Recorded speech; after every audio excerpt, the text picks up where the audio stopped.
পিতা তার সন্তানকে বলছে, বাবা আমি তোমাকে 1 কোটি টাকা দেব, আর সেই 1 কোটি টাকা তোমাকে 1 মিনিটের মধ্যেই খরচ করতে হবে।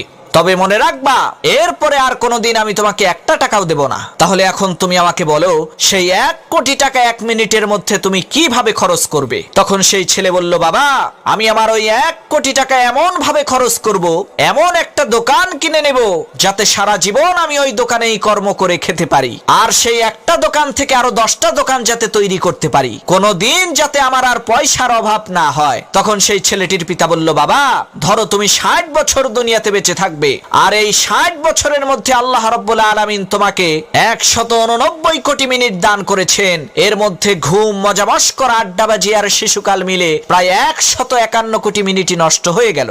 বাকি থাকলো মাত্র 37 কোটি মিনিট। এই 37 কোটি মিনিট দুনিয়ার লক্ষ কোটি টাকার চাইতেও 1000 কোটি গুণ বেশি মূল্যবান। প্রত্যেক মুহূর্তে তোমার হায়াত থেকে দুনিয়ার সবচাইতে মহামূল্যবান সময়গুলো কেটে যাচ্ছে। তোমার হায়াতে থাকা 189 কোটি মিনিটের মধ্যে যেই মিনিটটা চলে গেছে এবং চলে যাচ্ছে, সেটা কোনোদিন আর ফিরে আসবে না। এখন বলো, এই 37 কোটি মিনিটকে তুমি কিভাবে খরচ করবে? তখন সেই ছেলেটি বলল, বাবা আমি আমার এই জীবনের 37 কোটি মিনিটকে এমন ভাবে খরচ করব যাতে দুনিয়া আর আখিরাত উভয় জাহানে আমি কামিয়াব হতে পারি।